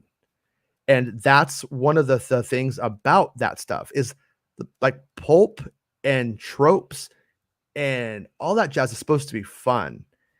And it can be, but there's also a point where it jumps the shark, kind of, where it just that's it goes off the rails. Double troped. Double trope. You can't double trope. You never double trope. Trope positive. It's where there's just like a point where it does lose the audience, and like what that is. One of the problems with Star Wars, that it being so big, is everyone has a different threshold for it, and everybody has a different appreciation for what works. Like, that's true. Like when you really get down to it, one of the most badass moments in all of Star Wars is, I'm a Jedi like my father before me. You talk like that on the street, you're gonna get your ass kicked. You can't. Well, he did get his ass kicked, though. To be fair, Palpatine fucking lit him up. Yeah. But that is exactly what would happen. But it is utter ridiculous trash writing, but it happens to be fucking badass at the same time. It's how you tell the story. It's that's why. It's why, on that Light the Fuse podcast, they were talking about Edge of Tomorrow. Like, the movie that's on the film is not the one that was in the script. Joel. Yeah. And like, that's Beverly Hills Cop's a great example of that. Script is not the movie. It's a totally different thing.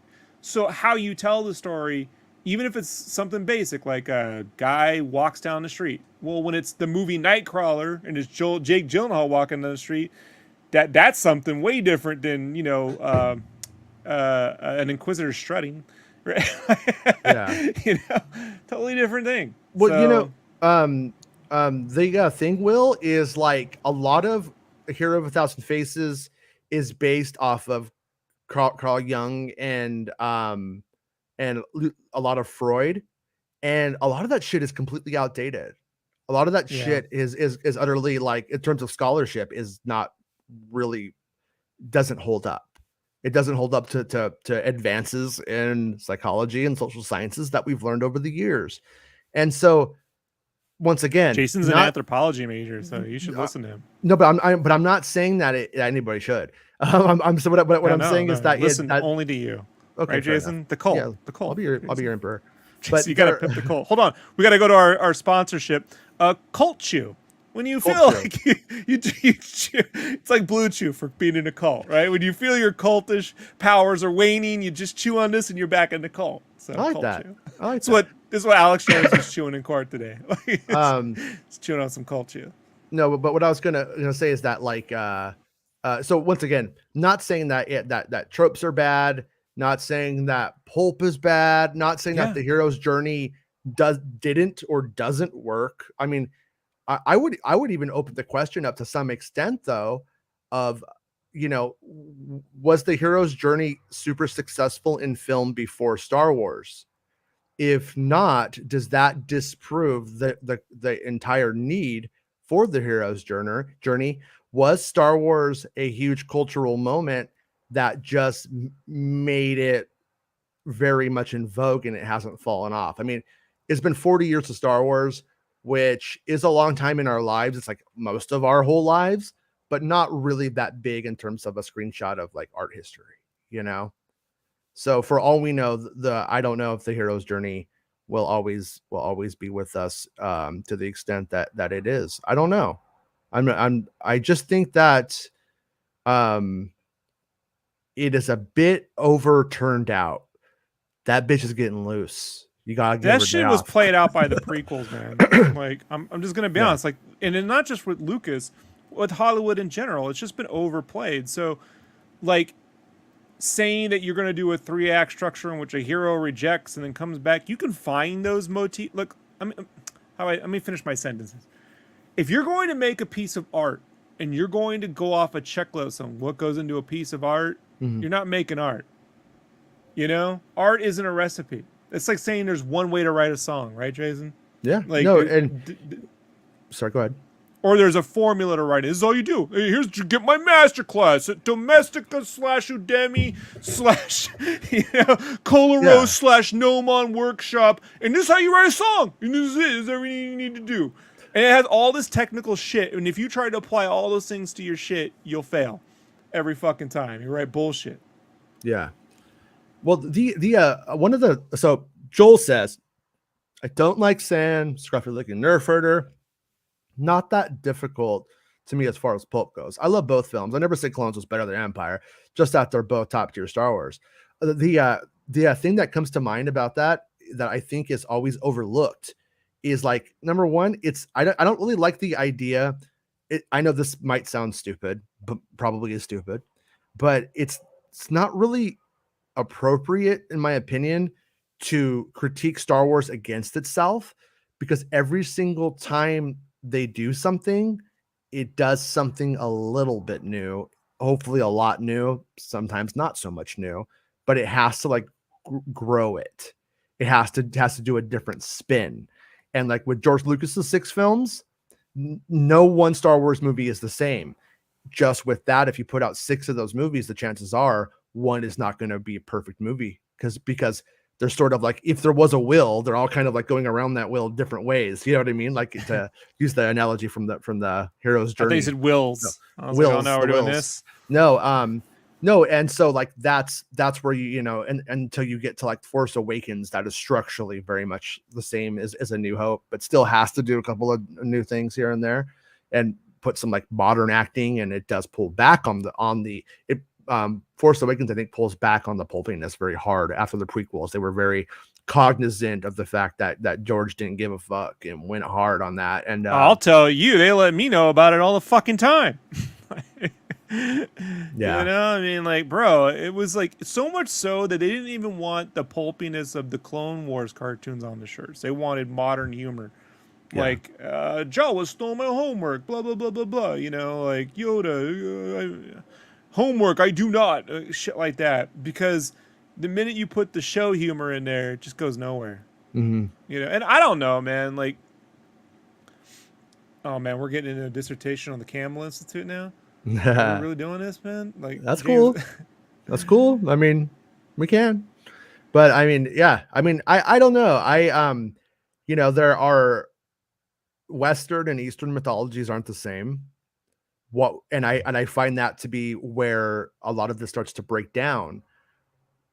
Lucasfilm has been trying to get Star Wars to really resonate in the East, and it has largely failed. And if things are so universal, like in some ways, what's the fucking problem? And I mean, I wonder if it's the fact that the hero's journey doesn't necessarily pertain. I'm going to tell you there's something that Lucas attempted to put in the Phantom Menace in a way, and in Return of the Jedi, but maybe it's more an Empire inadvertently. Yeah. And it's this connection to nature. And I just don't think he's very good at doing it, because after I saw the Phantom Menace later that year, Princess Mononoke came out here. Like, it'd been out in Japan for like a year or so, but Miramax released it. And when I saw the connection to nature and how nature was fighting back against an imperial regime, right, against man's incursion on nature, I'm like, this is what Star Wars needs. It needs a guy, and I know very little about Miyazaki. I had to look it up. He's a guy who went through fucking Hiroshima to understand the real like nature and to get to the connection to life in a way that becomes mythological. Yeah. Right. It's mythological because nature itself is mythological. It's why when you get spooked out when you go to the woods, you're like, oh shit, ain't no ghosts. I know all that ghost TV is fake. And the minute you get in the woods, ghosts everywhere. I'm scared of shit. Like, yeah. So like, that doesn't mean now you go and take the artistic style of the Studio Ghibli films and shove a Star Wars, facade over it and it's going to work in Japan. That's not what I'm talking about. What I'm talking about is the creator behind that and the people who work behind it were tapping into a zeitgeist that exists within their culture, and Star Wars. That's why I love Visions, because you're getting different. Some of it's pulpy, but like, man, Ninth Jedi, and then the one with Lop, the animal, it's very stylized, like the more stylized. Out of the styles, you get these themes, like on the Lop episode, the one with the bunny ears, right? Like Lop. that the way that town is polluted by the Imperial presence in their city, and you see how like it starts out as one thing, and then boom, 10 years later, whole fucking place is just filled with junk and garbage and shit, right? Yeah. Like that kind of thing. That's something that culture is saying through their animation, you know. Yeah. Whereas I think here, a lot of times it's just used as very surface level. This is why I told you, like for me, I connect the most with film, especially film, because of its shortened nature. When you feel like you are there in the trench run, when you feel you are there in the speeder thing, when you feel you're there on Dagobah, even if it moves slow, well, because time on Dagobah's got to be slow. It's moving slow because when you're in that environment, it's slow. Like if you were there, you're Yoda, it's slow. Like you're living there. It's different than when you're like, get on the fucking spaceship and shake off those buzz droids. Ha ha ha ha. Like that is not being there with them in that moment. Mm-hmm. And I think like when you sacrifice the experience, with the transcendence, the experiential transcendence of me and the character, me and the moment, me and the experience, when you sacrifice that for like a checklist of things to do, I don't care if it's Star Wars, Batman, or fucking RoboCop or Iron Eagle 7, it's not gonna work.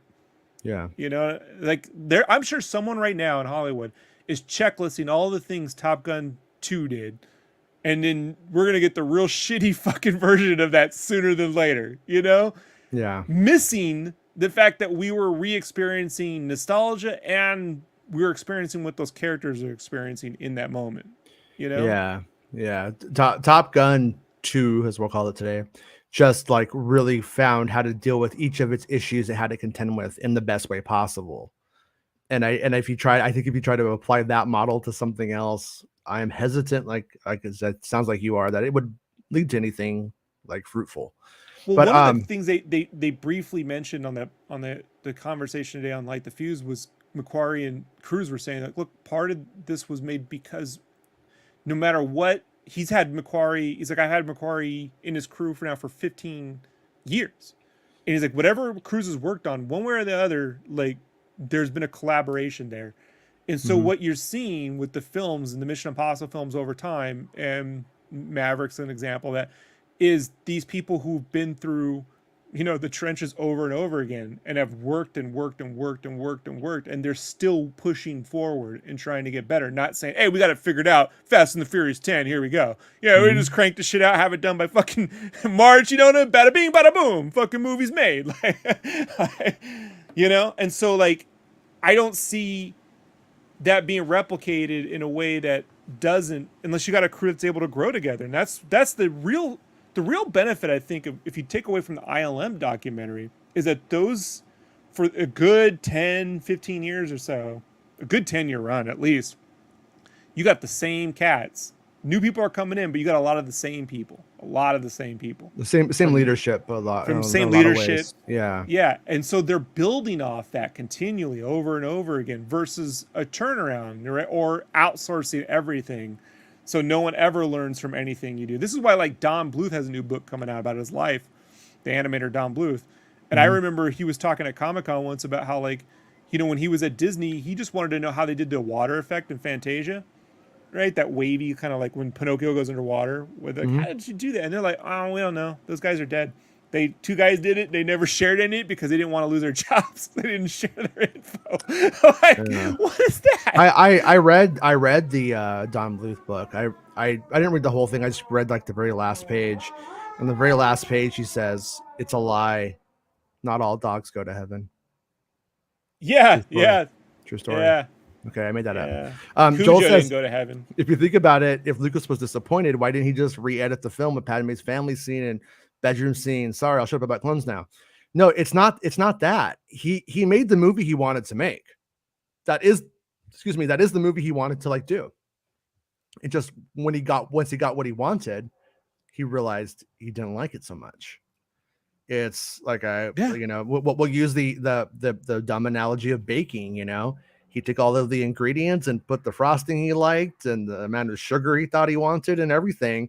And when he ate the cake, he was like, doesn't work so well. You know, I made it better last time.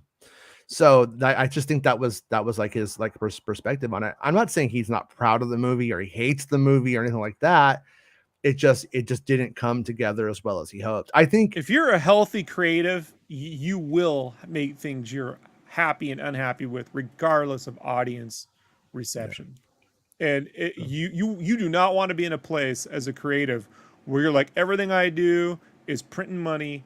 It's great, and because people loved it, that's justification that it worked. You have to have an internal logic and an internal barometer. Doesn't mean you go around the internet, trash talking your own shit, but you can definitely say, hey man, we missed the mark, or I felt I missed the mark. I don't mind them saying they missed the mark on Temple of Doom. It doesn't invalidate my love for the film. Sure, yeah, exactly. Right? That's what sucks about Star Wars being so big, is that we don't really get to have like Lucas talking candidly about his own work, because if he does, then it becomes a big shit show. It would just become like a big news story. He says the movie is crap or something, and it would just be him being like critical of himself. But I also think he's so fucking rich at that time, or and had been so successful that I have to think that shit didn't mean anything anymore. The real question, I agree with you. I would also say, like, where was his internal logic for like the Ewok movies?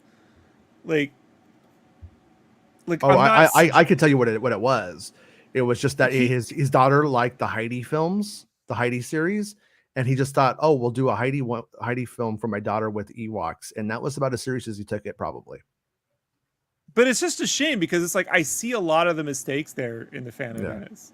Like you can see them, like a real early version of this lack of human experience. Like, it has more of a human experience because the little girl, but it's almost you're relying on a formula at that point. We'll put the girl in there with the teddy bear, and then everyone will love it. Like that'll, like, oh, you put little Anakin in there, and look, he's in the ship going, woo, everyone loves it. I by the way, I meant to bring it up earlier. Richard Nixon wrote a rebuttal to Return of the Jedi. Did you ever know about that? No. Seriously, are you fucking with me? I'm dead serious. In one of his biographies, one of his books he wrote after he was close president, after Return of the Jedi, and it doesn't make a bad point, surprisingly. But what he says is, like, I don't even know if he compliments the movie at all and says it's cute or anything, but so I'm going to add that. But basically, like, cute movie, whatever. But the reality of it is, the Viet Cong were not cute people with teddy bears and rocks and stones. They had AK-47s or something like that. He said they had machine guns, and they had tanks, and they had all of this stuff. So he's basically like, his critique of it was like, yeah, they didn't win with sticks and stones, like George Lucas is telling you. Yeah, and the Empire should have been napalming those little fuzzy fucking bears so that we could really get their fucking revenge their revenge on. No, I always felt it wasn't more that. It was that supposed to be that Zulu, there was an African tribe that took on Italian tanks or German, it was the Italian tanks or German tanks in World War II when they showed up and fucking defeated these tanks with their literally sticks and stones. Yeah, like they didn't have, That's the thing, though, is that, like, he's completely overlooking, like, all of the demoralizing stuff where they were setting tripwires with rope and really basic shit. You know what I mean? I mean, but the rebellion itself is the Viet Cong. You know what I mean? Like, this is not limited to Ewoks. The problem is it's fuzzy fucking teddy bears, man. Like, and it's just really, I get we live in a furry culture that appreciates, anthropomorphic characters, and I'm all for that. Wicked fucks, dude. Yeah, but it's just executed in a very childish way. It's childish. Had those been Wookiees and it had been more of a serious story, then fine. But it's I mean, Star Wars is, especially Return of the Jedi, is very much a fairy tale, in a lot of ways. You know what I mean? The last chapter of a fairy tale, and so with that kind of point, I think Nixon sort of misses what's going on there.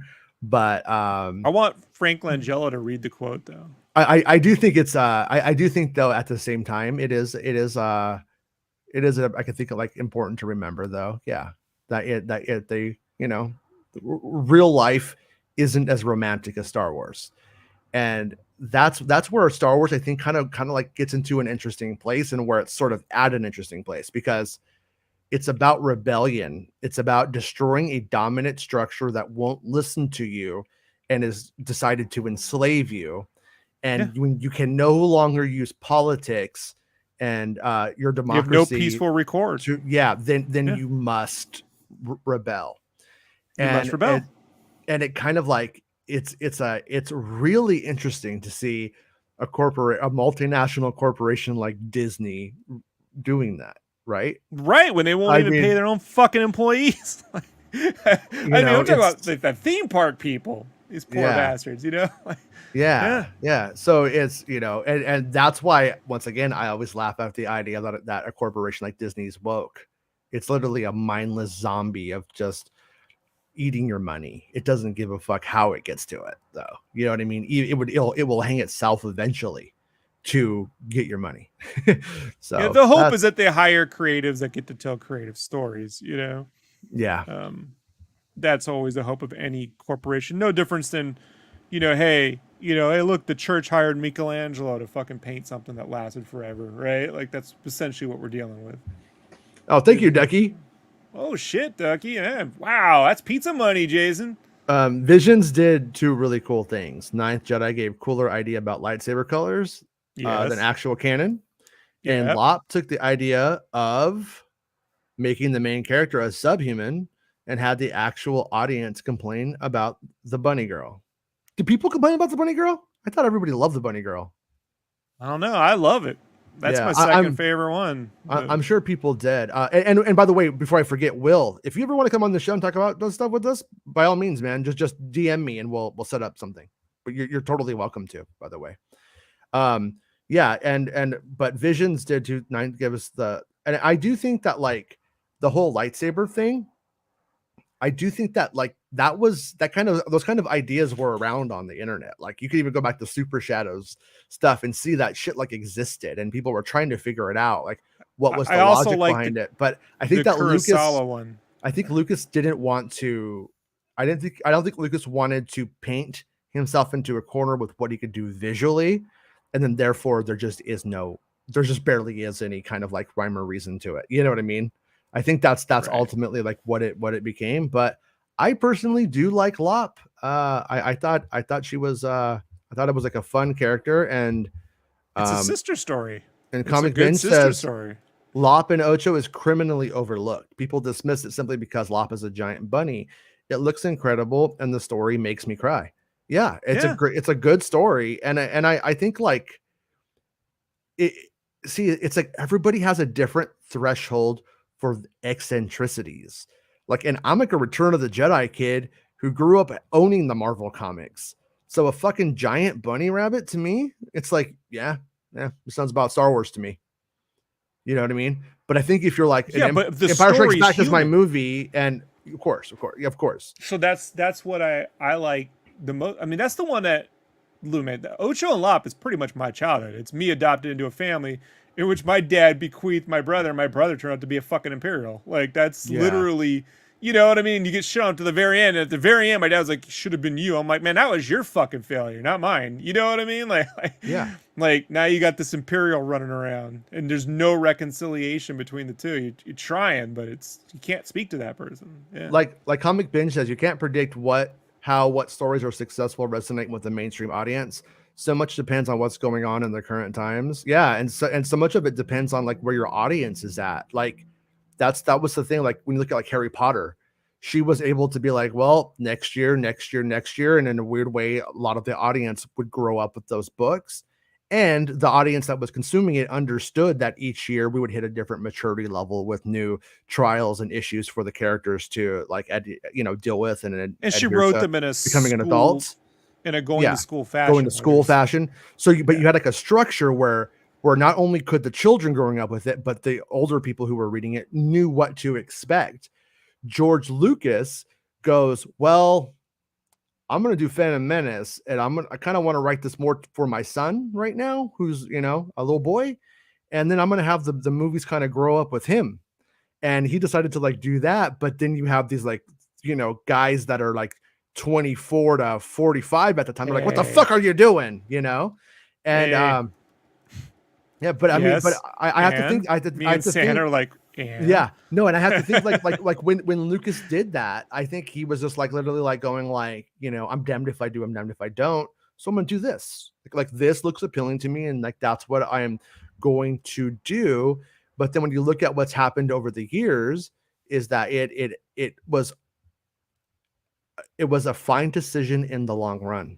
And in the long run, the people that were like, I'm not about that. That's not what Star Wars is about for me, in this never ending, you know, exposure of Star Wars films just hitting your brain constantly, you know, or TV shows or whatever. Yeah. Star Wars live action content. Okay. They're able to sort of like please people. And that's, you know, please everyone. Like this Rogue One show is going to make guys that, you know, old, I shouldn't say guys, but older people that like really want drama. It's going to make them happy. But I can tell you, my little boy watched that Andor trailer and was like, I don't know about that one. Good. I don't want him there. You know, no, but that's what I am saying is that everybody treats this stuff as if it's their own personal fucking Idaho. It's their own thing, you know. It's not. It's my own private Idaho. It's not. Yes. Yeah, your own personal Jesus. That's where my brain was going, and I was trying to get to my own private Idaho. But what I'm trying to say is that like when something hits, it's like tonally. Every fucking fake ass bitch critic on the internet acts like that's all of Star Wars to come from here on out. Oh, and no, that's ridiculous. And that that's has why not I'm here. been, and that has not been true the whole time. But the grifters will pretend that that's the case. Like now that is what it is. And it's so fucking tiring and boring. And the people who follow them, I'm not saying they should follow me. I think we're two boring guys too, but I don't know why they would follow that shit when it's so fucking obvious. Can I give you what I think is like Harloff brought this up the other day and I hadn't thought about it, but I think this does wrestling is cool. Wrestling is cool. No. Okay. Should Lucasfilm actually put out a slate of what we're actually going to do? Like the phase thing where they put out the fucking list and then stick to it. The reason being, when you can see you got fucking 5 things coming down the pike, you can go, oh, that one I'm into, this one I'm not, and I don't care about these other ones. That's actually what they need. They need a diverse audience. Star Wars needs to have something where your kid's like, that ain't for me. It'll be for him when he's like 10 years from now. Exactly. They don't need something where you're like, every fucking film needs to be for everyone at all times. That would be a horrible idea. Like that's the difference between going to a Chinese restaurant and a Chinese buffet. Buffet's designed to please everybody. You know what I mean? But Chinese restaurants, but not really make anybody's taste buds come. You correct. Know? That's that what Rob I guy has a major attitude problem. Thank you, Johnny. I agree. Hey, Johnny, did you hear Alex Jones say today he's not a tech guy? Under deposit, it's so good. Did he say it? I sent the video to him, but he says it's about halfway through. He goes, I don't know, I'm not a tech guy. I fucking spit up. So there we have it, folks. It's official. Yeah. George Lucas is a tech guy, and Alex Jones is not. There's a difference. Yeah. By the way, major attitude definitely would have been a character Lucas would have conjured up had Attack of the Clones done well. I'm Major Attitude. Everyone's cousin. He's got General Grievous. What's the fucking difference, dude? All I'm saying is vinyl sounds better to me. Yes. The Techno Union agrees. I love Watt Commander Tambor. Giorgio approves of this. I want Watt Tambor to play a fucking tambourine, what was that role that what's his name played? McConaughey, where he does the the chest bump, right? I want Watt Tambor to do that with the tambourine at the same time, and the other thing be going, that kind of shit. That'd be fucking cool. So I got dreams, you guys. I got dreams, wants, and desires. If Disney's listening, that's what I'm looking for. So point being, sometimes I'm a little tired, I'm a little sad, or I'm a little excited, or I'm like, I want to see some shit get fucked up.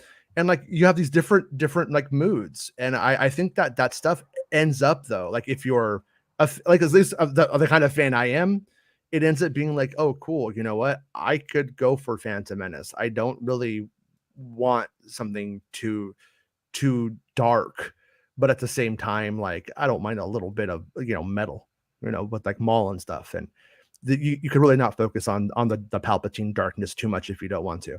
But my point is that there's just like different moods, and I just like love how it they love when the pulp, flavors are Jason. different. Jason, they love pulp. These guys, they fucking love it. And then when they hear Taika Waititi's coming to Star Wars, it's gonna be too funny. It's gonna be too pulpy. I don't want like, huh? Oh. Love and Thunder's stupid. Well, that's how I see the fucking Attack of the Clones, you nitwits. You know what I mean? Like, I don't think you guys are doing you got to do the reality check here, folks. Right? Little consistency in argument. Yeah. Little consistency. I'm for the pulp of the first Mummy movie. I'm not for Mummies 2, 3, 4, whatever the fuck else they're doing. And in Star Wars, the pulp of the first Mummy movie, it's like, all right, and I get it. It's not Empire. It's a different kind of Star Wars, but I get it. So long as I know like they're not going to ever go down the path of teddy bears, fuzzy bears, techno unions, and fucking buzz droids, that there's something else for a different... Like, Kenobi to me is the closest between a prequel and A New Hope. It really is. Like, it's got some of that weird prequel-y cartooniness, and then it's got that A New Hope kind of like vibe a little bit in there with Ewan and it's got some really cool shit, especially the ending. I think the ending is the strongest thing. Yeah. But man, like, if it's just like, if you're just like, I guess Boba Fett's it now. We got the numbers are in. Boba Fett, that's what we're doing. Like, good luck with that. Every time, that's not gonna help nobody. No. I don't think that's gonna help anything. So. What was it? The second video that you sent, where Alex Jones says he's not a tech guy? Yeah, it's right above that one. When I said I laugh in the chat, I said I'm bah. So it was the first one you sent. Then I said that was the wrong one. Let me. It's the one with him. The actual video of his face. Oh, okay. 11:36 a.m. I gave up. I posted one. But anyways, yeah. Can I also comment when you were on with Spreezy with the Andor reaction?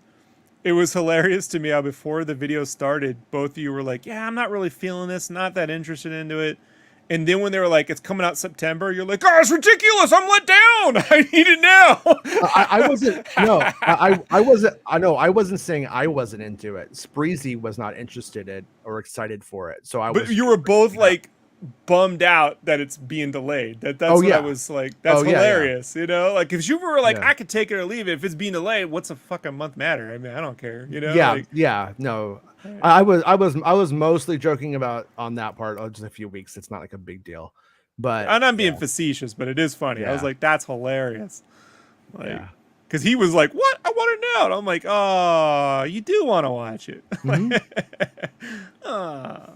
Annie wants to watch it.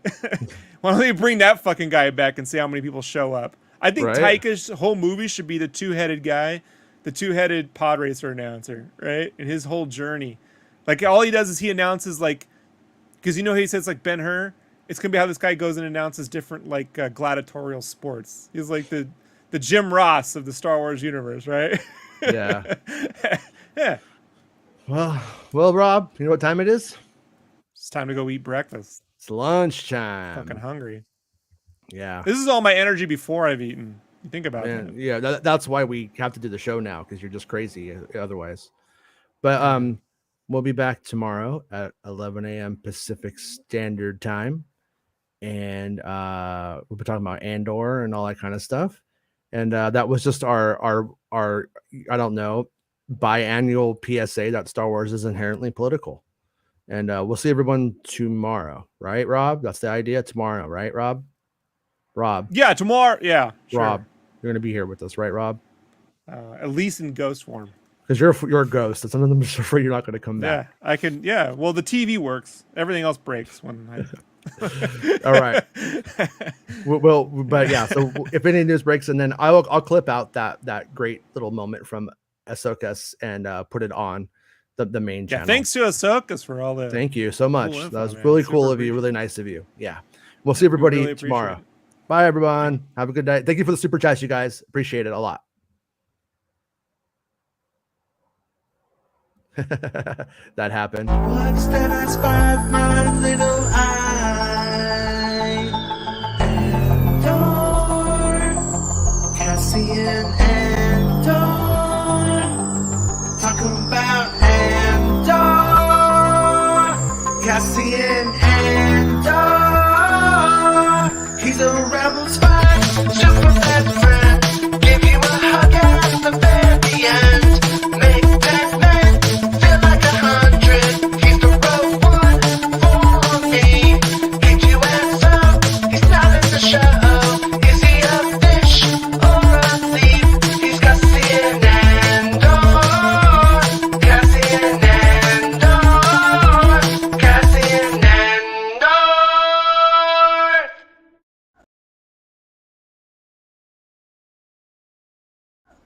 Get the fuck out of my house. It's the end of the show. Come on, let's go. Hey! It's the end of the show. Come on, let's go. Hey! It's the end of the show. Come on, let's go. Hey! You know you should go. Come on, let's go. It's not about spaceships.